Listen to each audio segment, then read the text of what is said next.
말씀은 누가복음 5장입니다. 누가복음 5장 27절에서 32절까지 보겠습니다.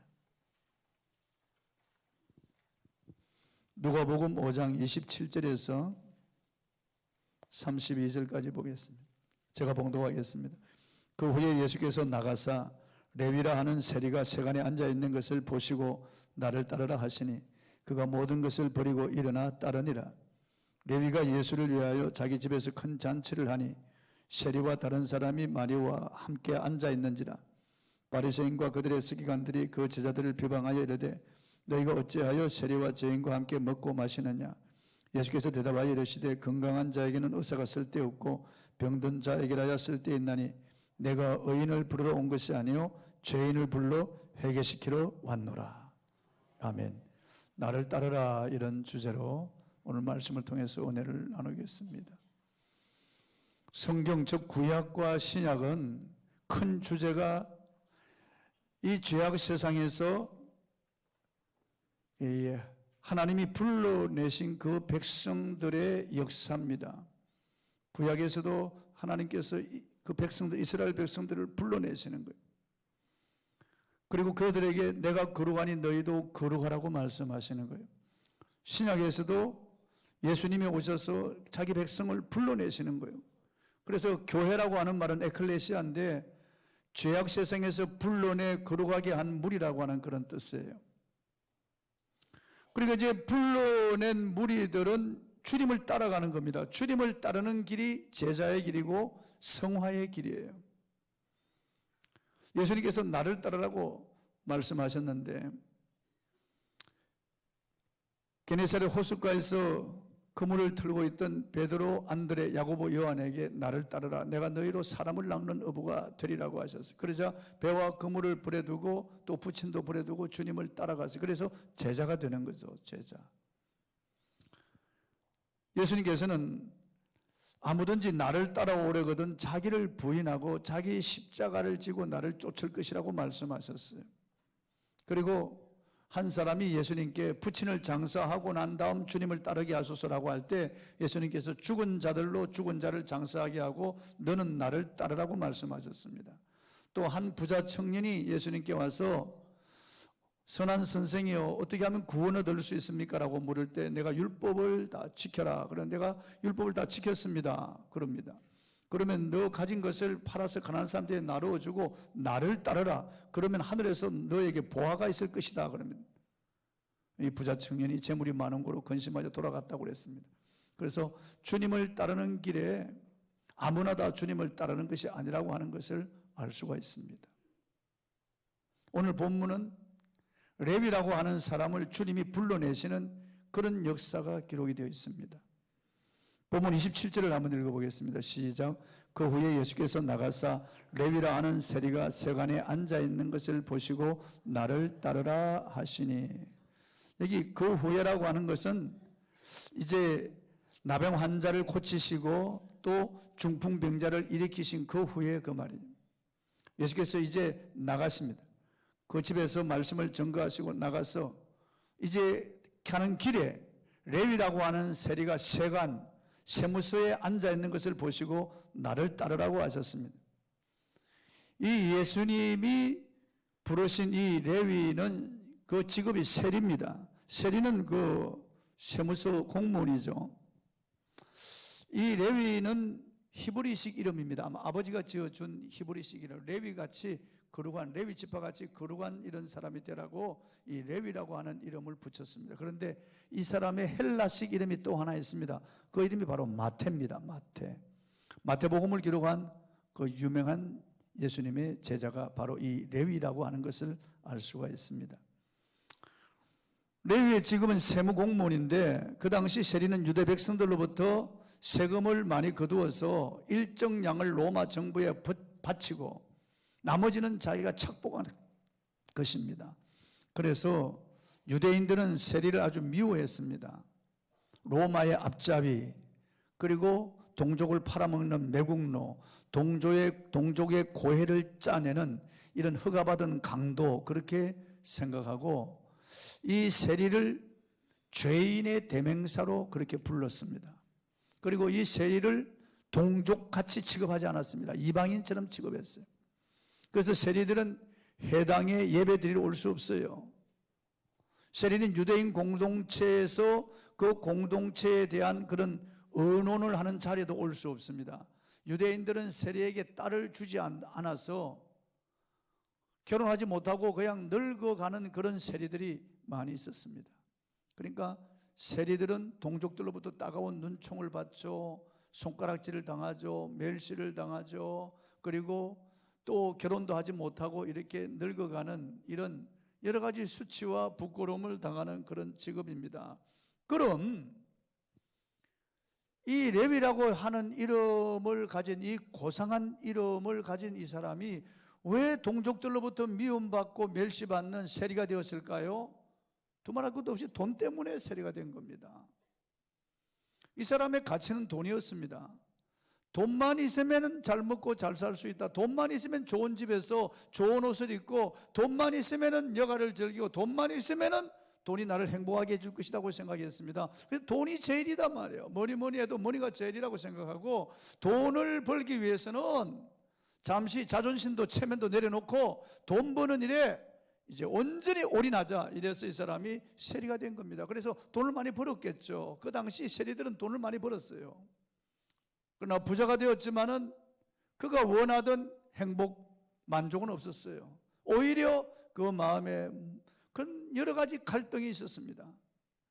동족들로부터 미움받는 이런 죄책감, 외로움, 그리고 또 사람들로부터 따돌림을 받으니까 오는 여러 가지 많은 그런 양심의 가착, 그런 건 자존심이 무너지고 기가 막히죠, 이 마음에. 그런 이 사람을 주님이 아시고 주님이 이 레위를 찾아오셨습니다. 레위가 주님을 찾은 것이 아니에요. 주님이 레위를 먼저 찾아주신 거예요. 레위라 하는 세리가 세간에 앉아 있는 것을 보시고 그랬습니다. 여기 보시고라고 하는 말은 지나가다가 힐끗 한번 보았다는 그런 뜻이 아니에요. 레위라 하는 세리가 세간에 앉아 있는 것을 보시고라고 하는 단어는 에데 아사토라고 하는 헬라 말인데, 그 내면을 유심히 살피시고 그런 뜻입니다. 이 세리인 레위가 마음의 죄책감을 가지고, 그리고 이 마음이 우울하고 답답하고 괴로운 것을 주님이 다 아시고 그를 보셨다는 겁니다. 그가 괴로워하는 것을 보시고 그의 과거도 아시고 현재도 아시고 그의 내면의 상태도 알고 그의 영적인 목마름을 아시고 그를 불쌍히 여기는 마음으로 극일한 동정어린 눈빛을 가지고 그를 보셨다고 말해요. 이와 비슷한 내용이 누가복음 19장에도 기록되어 있습니다. 똑같은 세리 직업을 가지고 있었던 삭개오라고 하는 사람이에요. 이 사람도 세리장으로서 돈이 많은 부자였다고 성경 기록하고 있어요. 그러나 그런 만족이 없었습니다. 너무 괴로웠습니다. 그래서 예수님에 대한 소문을 듣고 예수님을 만나기를 원했습니다. 그런데 예수님이 여리고에 들어왔다는 그런 말을 듣고 달려나가 보니까 수많은 인파가 둘러싸여 예수님을 보려고 막 서로 목을 빼고 발돋움을 하는 것을 보았습니다. 그런데 이 삭개오는 키가 작아서 아무리 발돋움을 해도 예수님을 볼 수가 없는 거예요.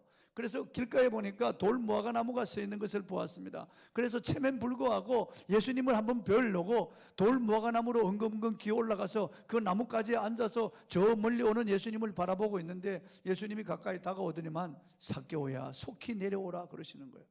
삭개오는 예수님을 처음 만나는데, 아니 오늘 예수님과 처음 대면하는데 어떻게 이분이 나를 아실까? 내 이름도 알고 내 이름을 불러주시네. 우리 찬송가도 있잖아요. 내 이름 아시죠? 내 이름을 아시는 거예요. 다. 내 모든 행편을 다 아시는 거예요. 삭개오의 이름도 아시고 삭개오의 그 내면의 그 상처와 아픔을 아시고 삭개오를 부르셔서 삭개오를 구원하신 예수님께서 이 레위를 보시고 레위를 아시고 그 말이에요. 이 아픔과 이 마음의 괴로움과 죄책감을 아시고 그 레위를 동정의 눈으로 바라보시고 사랑이 깊은 눈으로 그를 바라보셨다고 말해요. 동족의 따가운 시선을 받으며 손가락질을 받으며 조롱과 멸시를 받으며 동족들로부터 죄인 취급을 받고 살아왔던 이 레위, 그의 이 내면의 아픈 이 상처들을 다 주님이 보셨다고 말이에요. 또 한편 이게 보시고라고 하는 말은 이 레위의 미래를 주님이 보셨다는 거예요. 마귀는 우리의 과거를 낱낱이 보면서 그 과거를 책잡아서 하나님께 참소하는 자라고 말씀하고 있어요. 그래서 우리의 과거를 자꾸 끄집어내어서 너 과거에 이런 짓을 했잖아, 너 거짓말도 했잖아, 그리고 너 음란한 짓도 했잖아, 너 과거에 세상에서 주색 찾기에 빠졌어, 너 얼마나, 그리고 지금도 너가 버리지 못하고 그 버릇 가지고 살잖아, 너 또다시 결심해도 또 죄를 짓잖아. 하나님은 너를 그런 사람으로 봐. 너를 못 믿을 인간으로 하나님 보셔. 내가 한 번, 두 번 그런 반복되는 습관적인 이런 죄를 지었기 때문에 하나님께서도 너를 알고 있어. 그래서 너에게 복을 주실 수가 없어. 하나님은 너를 귀히 여기지 않아. 너 과거와 현재를 봐. 마귀는 성경에 보니까 밤낮 우리 형제들을 참소하는 자라고 말씀하고 있어요. 밤낮 하나님께 우리 형제들을 참소하는 자가 마귀예요. 마귀는 우리의 과거와 현재를 보고 하나님께 참소하는 놈이에요. 예수님은 우리의 과거와 현재 허물이 많아도 덮어주시고 우리의 미래를 보시는 거예요.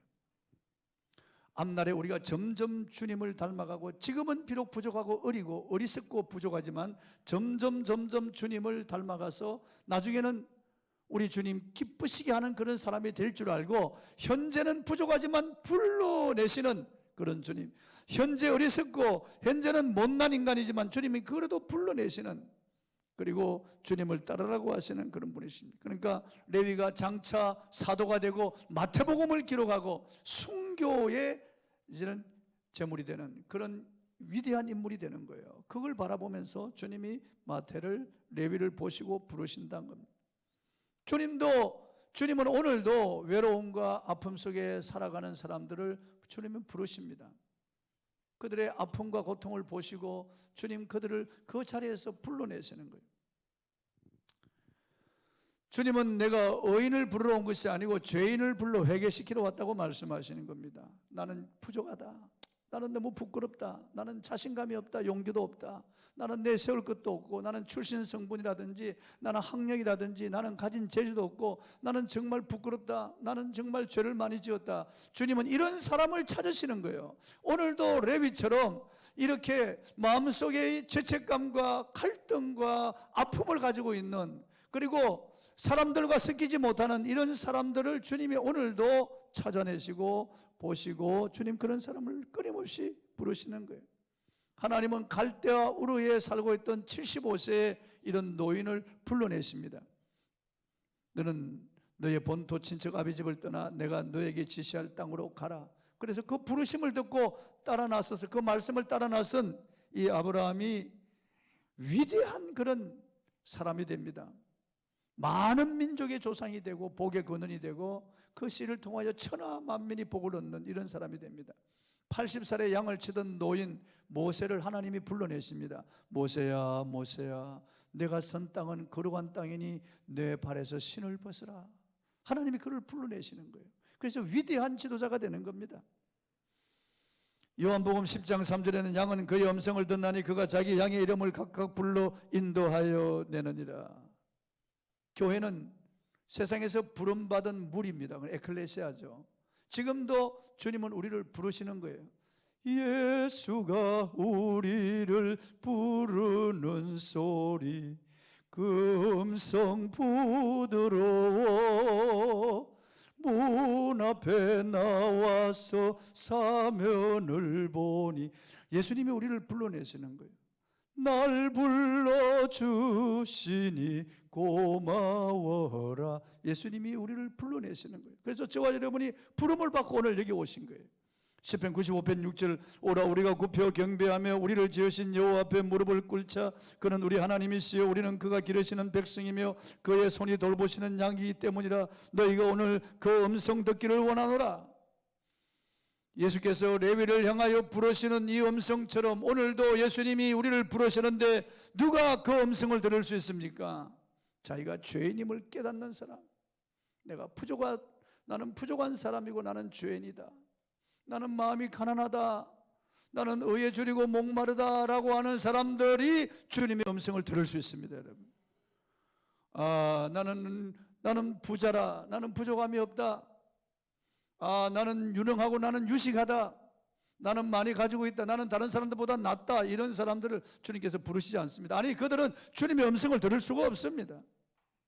나는 잃어버린 사람이다, 나는 가난하고 외롭다, 나는 고독하다, 나는 죄인이다, 나는 주님 앞에 설 수 없다, 부끄럽다, 이런 사람들을 주님이 찾으시는 거예요. 나는 약하고 무능하다, 나는 주님의 도움을 필요로 합니다 하는 사람들이 주님의 음성을 들을 수가 있습니다.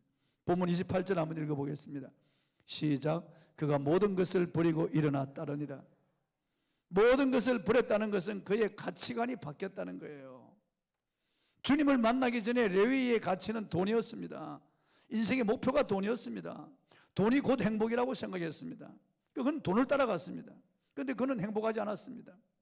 그가 모든 것을 버렸다는 것은 한마디로 돈을 버렸다는 거죠. 가치관을 버렸다는 거예요. 왜냐하면 돈보다 더 귀한 주님을 만났기 때문이에요. 사람들은 돈 벌면 행복할 것이라고 생각합니다. 그러나 돈 따라가면 절대 행복하지 않습니다, 여러분. 돈은 중성입니다. 돈은 행복한 것도 아니고 불행한 것도 아닙니다. 돈은 악한 것도 아니고 선한 것도 아니고 중성이지만은 그 돈을 어떤 가치로 보느냐에 따라서 달라지는 거예요. 그 돈을 사용하는 사람의 가치관에 따라서 돈은 악하게 쓰일 수도 있고 선하게 쓰일 수도 있는 거예요. 사람이 돈을 가치로 알고 그 돈을 따라가면은 사람도 잃어버리고 돈도 다 잃어버리는 거예요. 인생 불행하게 되는 거예요. 3만 불 시대가 왔다고 합니다. 5,000년 역사상 가장 잘 사는 그런 시대가 되었다고 합니다. 그러나 그렇지 않습니다. 1,000불 소득 시대, 그때가 오히려 더 나았다고 말하는 사람들이 있습니다. 보리밥에 나물 먹고 물 마시고 바위에 누워서도 편히 잠자는 그 시대가 나았다는 거예요.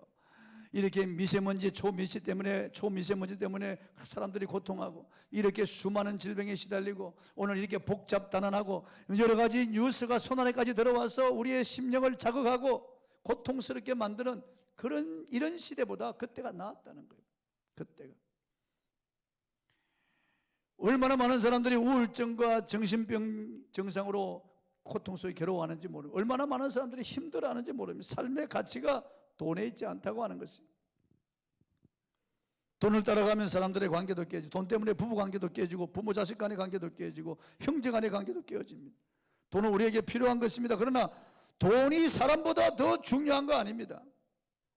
돈이 관계보다 더 중요한 게 아니다고 말해요. 우리들 하나님을 따라가면 사람도 따라오고 돈도 따라올 수 있습니다.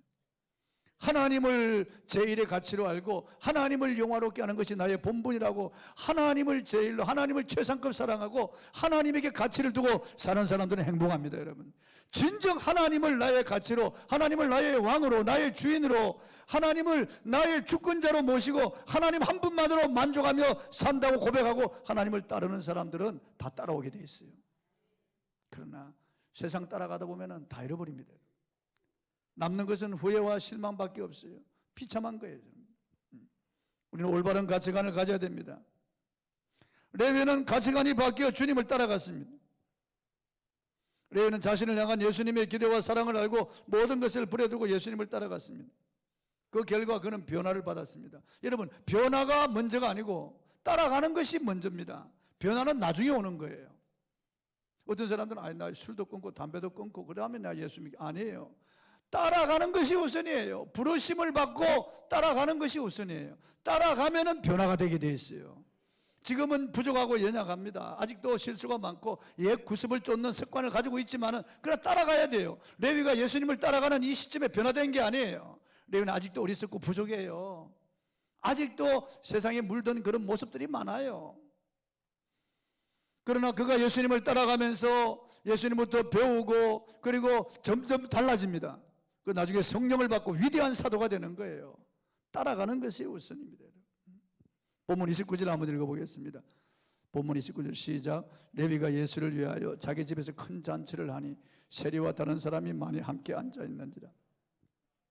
예수님 만난 사람들은 마음에 기쁨이 있습니다. 이 교회 와서 은혜 받으면 알 수 없는 그런 기쁨이 있거든요. 평안함이 있고 기쁨이 있고요. 예배드리는 한 시간 하나님 말씀을 듣고 나면 그 마음에 기쁨이 있고 감사가 있고 그 평안이 있습니다. 이런 사람들은 혼자만 이 기쁨을 간직할 수 없어요. 그래서 은혜 받은 사람들은 다른 사람들에게 이 사실을 알리고 싶어요. 레위도 다른 세리들과 그리고 창녀들, 율랑녀들을 데리고 왔어요. 자기 가까이 있는 사람들, 유대인들로부터 소외받는 사람들이 자기 친구들이죠. 자기와 똑같은 처지에 있는 이런 사람들을 초청해 자기 주변에 자기와 함께 아는 사람들을 자기 집에 다 초청했어요. 그래서 예수님을 만날 수 있도록 자리를 마련했습니다. 과거에 그는 돈이 그의 가치였습니다. 그러나 이제는 인생관 가치관이 바뀌었습니다. 이제는 예수님을 만나고 기쁨을, 즐거움을 얻었어요. 다른 사람도 이것을 알기를 원했어요. 그래서 돈을 들여가지고 잔치를 벌렸어요. 잔치를. 그 잔치 자리에 초청을 해서 그들도 예수님을 알기를 원했던 겁니다. 우리도 그래야 됩니다. 우리도 은혜 받았다면은, 우리가 주님을 만났다면은 다른 사람들을 초청해서, 우리 집에 초청해서 예수님을 알도록 대접도 하고, 이 레위처럼 그래야 돼요. 이 레위는 예수님을 위해서 영혼 구원을 위해 돈을 쓰잖아요. 과거에는 움켜쥐고 있었는데 이제는 풀어서 다른 사람 영혼 구원을 위해서 돈을 쓰고 이 자리를 마련하잖아요. 우리도 마찬가지 그렇게 해야 돼요. 예전에 우리 교회 와서 2번 부흥회를 인도한 김원태 목사님이라는 분이 계십니다.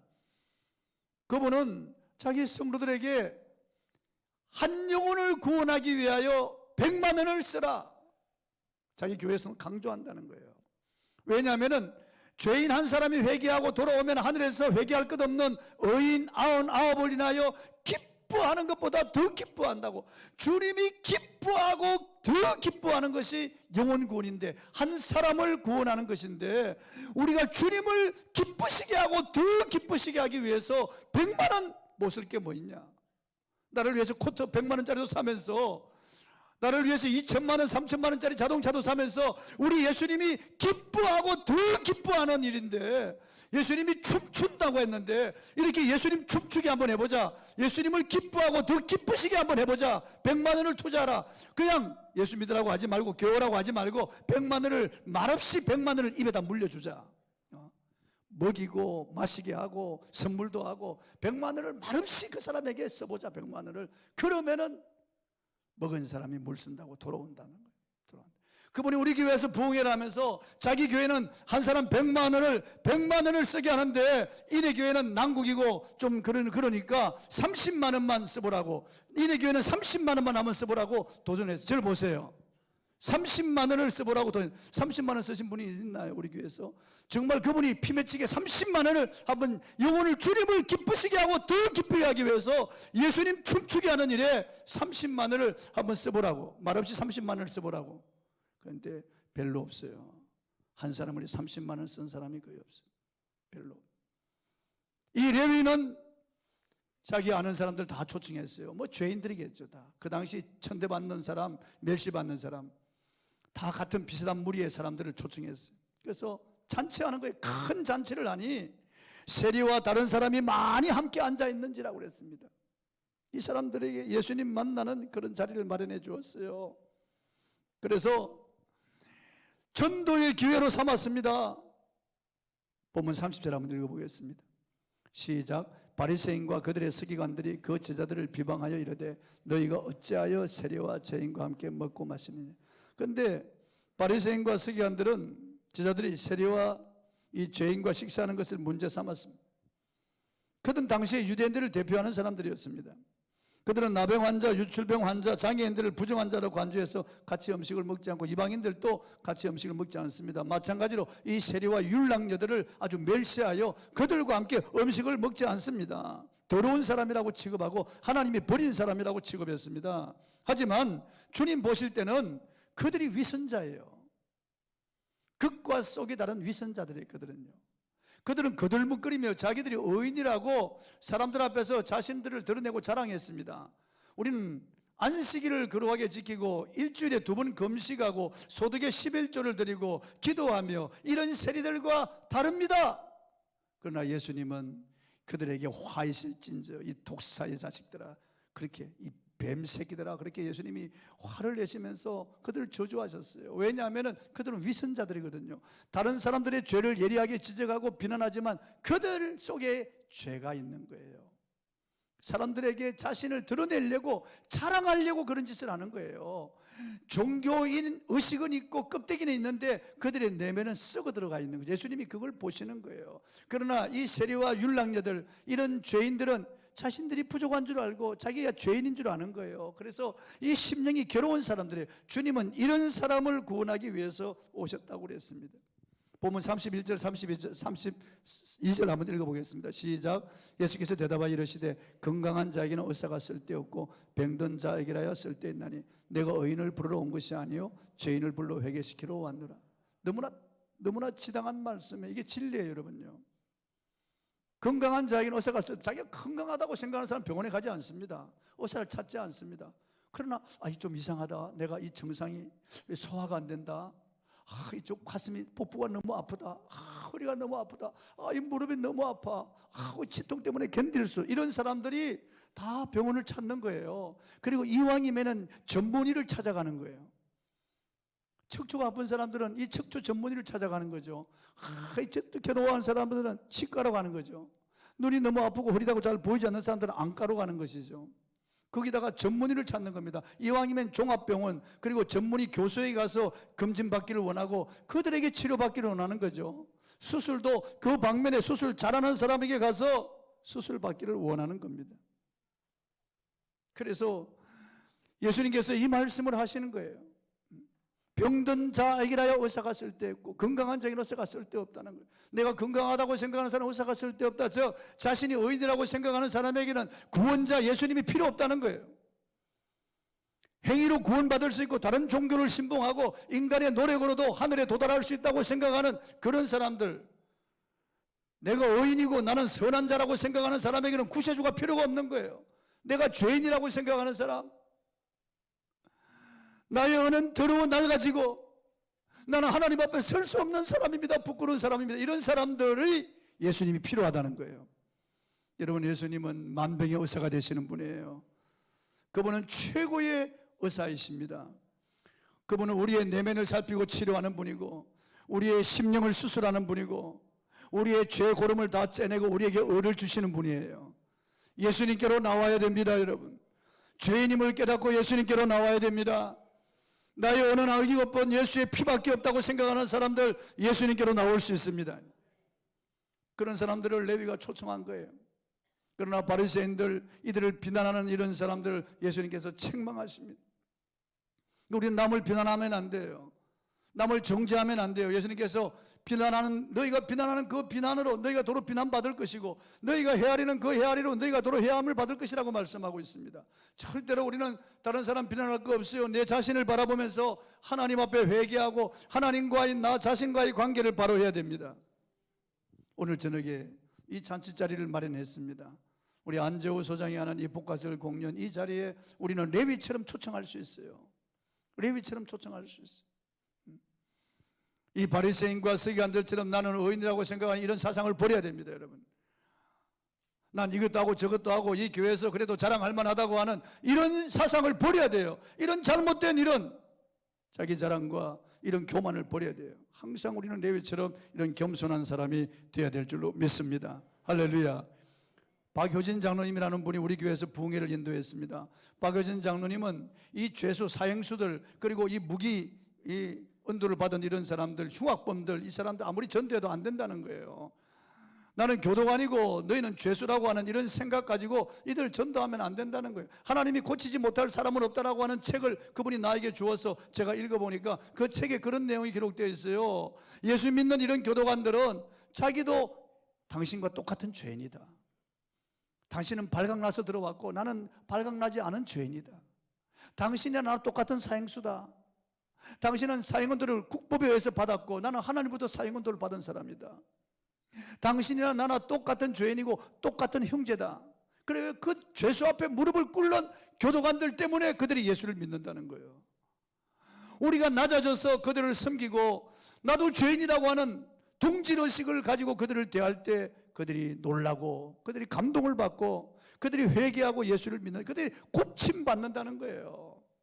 그래서 나는 잘났네, 나는 똑똑하네, 나는 자랑할 것이 있네, 이런 사람들에게 사람이 달라붙지 않는다는 거예요.